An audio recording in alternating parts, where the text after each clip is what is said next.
교회를 오래 다니신 분들은 아론의 쌍난 지팡이라는 말을 다들 들어보셨을 것입니다. 이 성전 안에는 하나님이 임재하시는 법궤가 있고, 이 법궤 안에 모세가 시내산에서 받은 십계명의 두 돌판과 아론의 쌍난 지팡이, 그리고 만나를 담은 항아리, 금 항아리, 이 세 가지가 있다고 하지요. 사실 성전이 세워지기 전에는 이동식 성전인 텐트로 된 성전인 성막이 있었습니다. 성전이나 성막이나 성소와 지성소로 되어 있고, 그 사이에 휘장이 쳐져 있고, 지성소 안에 이 법궤가 있었습니다. 오늘 본문은 성막이 있었을 때의 사건으로, 그때 법궤 안에는 십계명과 만나를 담은 금 항아리만 있었습니다. 그런데 오늘 본문이 아론의 쌍난 지팡이가 어떻게 생겼는지 그 유래를 말씀합니다. 여러분, 바로 전장인 16장에서 고라가 반란을 일으켰고, 이 고라의 반란이 하나님의 심판으로 일단락된 후에도 이스라엘 백성들은 모세와 아론이 백성들을 죽였다며 또 원망하면서 그들의 지도자로서의 권위를 인정하지 않으려고 했음을 우리는 보게 됩니다. 특별히 아론의 제사장직을 노리는 사람들이 많다는 것을 보지 않았습니까? 이를 경고하기 위해 고라 일당이 만든 노창로를 쳐서 그 철로 번제단을 둘러쌉니다. 이에 더해서 하나님은 아론의 제사장권을 더욱 확실하게 하기 위한 한 사건을 계획합니다. 먼저 각 지파들에게서 지팡이 하나씩을 취하고, 그 지팡이에 각 지파의 이 족장의 이름을 쓰게 합니다. 물론 레위 지파의 지팡이에는 아론의 이름을 쓰게 하십니다. 그리고 이 12지팡이를 7절에 보면 증거의 장막 안 여호와 앞에 모세가 둡니다. 증거의 장막은 성막을 말하고, 여호와 앞은 여호와의 임재를 상징하는 법궤, 증거궤 앞이라는 말입니다. 즉 12지팡이들을 지성소 안에 있는 법궤 앞에 둡니다. 그러면서 하나님이 내가 제사장으로 택한 지팡이에는 싹이 날 것이라고 하십니다. 이튿날에 모세가 이 장막 안에 들어가서 보니 아론의 지팡이에만 움이 돋고 순이 나고 꽃이 피고 살구 열매가 열린 것을 보게 됩니다. 모세가 모든 백성들에게 이 아론의 쌍난 지팡이를 보여주며 아론이야말로 하나님이 택한 제사장임을 확인시켜 줍니다.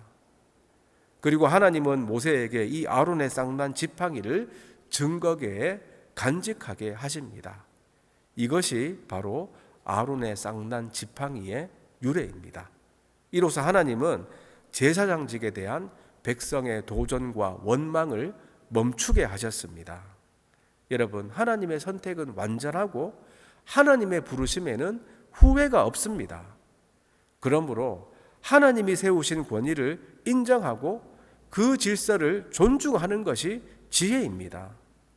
세상의 모든 권위는 하나님이 부여하신 것입니다. 지팡이 12개 가운데 아론의 지팡이에만 살구꽃이 피고 열매까지 맺힌 것은 아론의 제사장 직분이 하나님에게서 왔음을 보여주는 표징입니다. 그러니 그 직분을 존중하라는 선언입니다. 우리들도 하나님이 세우신 영적 지도자에 대한 존중과 존경의 마음을 가져야 합니다. 사실 지금 우리들은 분명히 만인 제사장 시대에 살고 있습니다.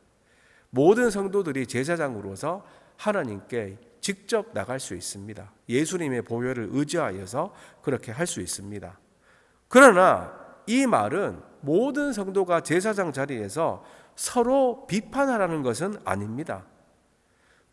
주어진 자리를 성직으로 여기는 마음으로 어디 있든지 누구보다 겸손하고 성결하고 조심하고 거룩하게 모든 사람을 사랑하라고 하신 것입니다. 그런데 이 만인 제사장을 잘못 사용해서 하나님이 세우신 영적 질서를 무시하고 하나님이 세우신 지도자를 무조건 비판해서야 되겠습니까?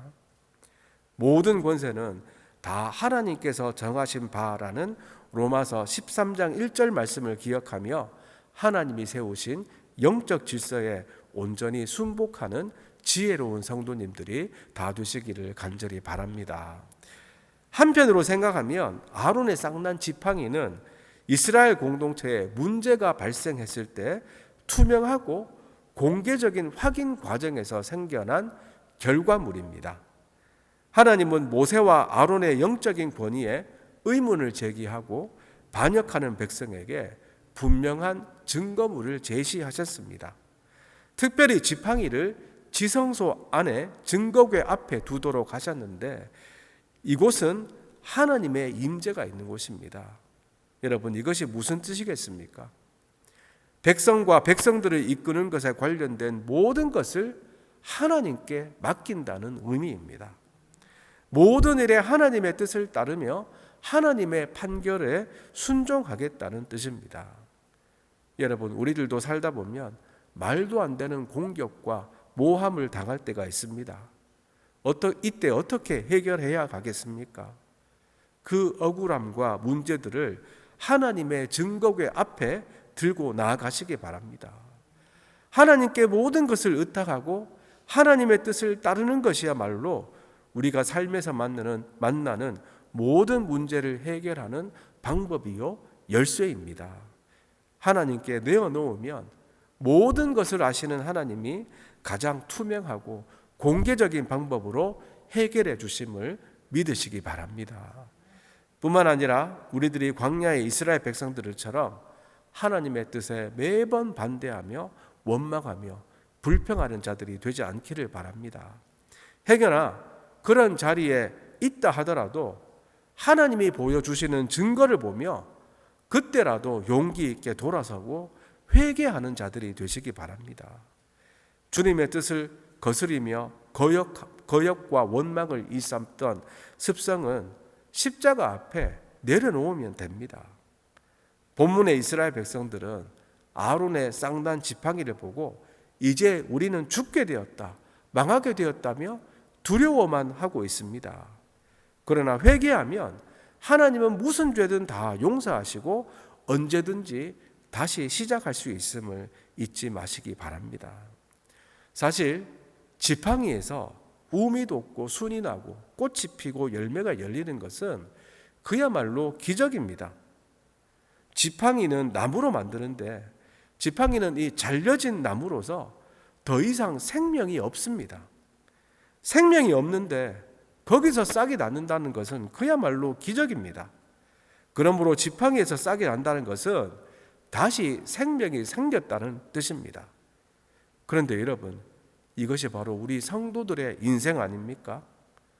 모든 사람들은 죄와 허물로 인해서 다 죽었습니다. 죽어가는 것이 아니라, 죽을 뻔한 것이 아니라 죄와 허물로 죽었다고 에베소서 2장 1절은 분명히 말씀합니다. 즉 우리들은 하나님에게 붙여 있었던 나무였다가 죄로 인해 완전히 잘려나간 생명이 없는 지팡이에 불과했습니다. 그러나 예수님이 이 땅에 오셔서 나무에 잘린 지팡이 같은 우리들을 다시 예수님의 포도나무에 붙여주셔서 생명을 얻게 하시고 많은 열매를 맺게 하십니다. 그래서 예수님이 이렇게 말씀하셨지요. 나는 포도나무요 너희는 가지니 저가 내 안에 내가 저 안에 있으면 이 사람은 과실을 많이 맺나니 나를 떠나서는 너희가 아무것도 할 수 없음이라. 이 예수님의 말씀을 믿고 예수님 안에 항상 붙어 있기를 간절히 바랍니다. 아론의 쌍난 지팡이를 보면서 우리를 구원하시는 하나님의 은혜를 기억합시다. 마른 지팡이에 생명을 불어넣으신 하나님이 우리에게 새 생명을 주셨습니다. 우리에게 새 생명을 주신 하나님의 은혜에 감사하며 찬양하며 살아가시기를 바랍니다. 한편 이 아론의 쌍난 지팡이는 반역자에 대한 또 하나의 표징이 됩니다. 고라 일당의 반역과 백성의 반역이 무서운 심판을 가져왔다는 것을 잊지 말라는 표징으로서 아론의 지팡이를 증거궤 앞에 두게 하십니다. 하나님은 사랑하는 자녀들이 잘못된 길로 나아가면 징계하십니다. 여러분, 내가 징계받는 것이 하나님의 자녀라는 표시입니다. 히브리서 기자는 징계가 없으면 사생자요 참 아들이 아니라고 말씀하십니다.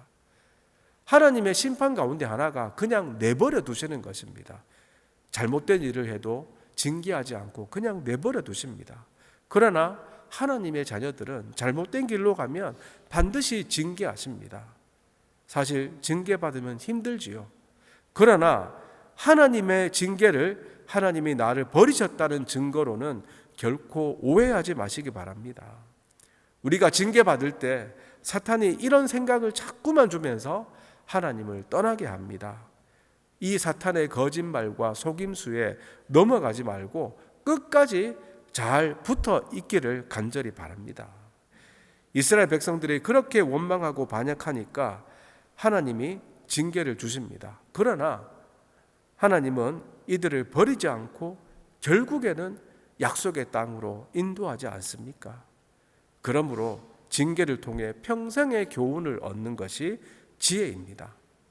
반면에 징계가 그냥 징계로 끝나게 하는 사람이 가장 어리석은 사람입니다. 이스라엘 백성들에게 징계를 주신 이유도 반역과 원망을 버리고 감사하며 하나님 의지하며 살라는 것입니다.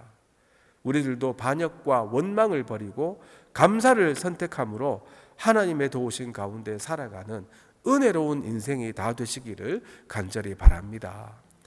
이제 말씀을 맺습니다. 모세와 아론의 권위에 도전했던 문제에 대해서 하나님은 투명하고 공개적인 방법으로 해결하셨습니다. 12지파의 지팡이들을 하나님의 임재가 있는 증거궤 앞에 내어놓자 하나님께서 아론의 지팡이에만 싸게 나게 하시면서 이 문제를 깨끗이 해결하셨습니다. 우리들도 인생에 어떤 문제를 만나든지 하나님 앞에 내어놓으면 하나님께서 길을 열어주실 것입니다. 나의 억울함을 감정적으로 대해서 더 큰 문제에 빠지지 않고 하나님의 지혜를 구하며 하나님의 방법으로 해결해 나가시기를 바랍니다. 그리고 생명이 없는 아론의 지팡이에 싸게 나게 하신 하나님이 죄와 허물러 죽었던 우리들에게 새 생명을 주셨음을 믿으시기 바랍니다. 우리에게 이 생명을 주신 하나님께 늘 감사하며 찬양하며 살아갑시다. 마지막으로 아론의 쌍난 지팡이를 보며 이스라엘 백성들은 이제 우리들은 어찌할꼬 망하게 되었다며 두려워했지만 우리들은 우리 죄를 용서하시는 하나님을 믿고 회개하는 성도님들이 되시기를 바랍니다. 내 죄로 인해 하나님이 주시는 징계가 있더라도 회개하며 새롭게 시작하는 저와 여러분들이 다 되시기를 주님의 이름으로 축원드립니다. 기도하겠습니다. 하나님 아버지 감사합니다. 백성들의 원망과 불평으로 힘들어하던 모세와 아론에게 하나님이 은혜를 주시고 아론의 쌍난 지팡이로 해결해 주심을 보게 하시니 감사합니다. 만인 제사장 시대라며 교회의 리더십에 대해 불평하고 비판하기보다 하나님이 세우신 영적 질서에 순종하는 성도들 다 되게 하여 주시옵소서. 또한 우리 인생의 여러 문제들을 만날 때에도 하나님 앞에 다 내어놓고 기도하면 응답하심을 믿고 억울한 일을 당하고 중상모략을 당하더라도 하나님 앞에 내어놓고 기도하며 주님이 주신 지혜로 해결하는 성도들 되기를 기도합니다. 생명이 없는 지팡이 같은 우리들에게 아론의 쌍난 지팡이처럼 생명 주심을 찬양합니다. 이 은혜를 잊지 않고 늘 감사하며 살기 원합니다. 하나님의 징계가 결코 우리를 미워하시는 증거가 아니라 우리를 사랑하시는 증거임을 기억하며 징계 속에서 교훈을 얻는 지혜로운 성도들 다 되게 하여 주시옵소서. 오늘 아침에는 손정선 권사님 아드님 제이슨 형제가 편도선과 코뼈 수술을 합니다. 주님, 집도하시는 의사 선생님과 함께 하셔서 수술이 잘 되게 하시고 이 수면 무호흡증도 깨끗이 사라지게 하여 주시옵소서. 오늘도 저희와 함께 하심을 믿사오며 감사드려오며 예수님의 이름으로 기도드리옵나이다. 아멘.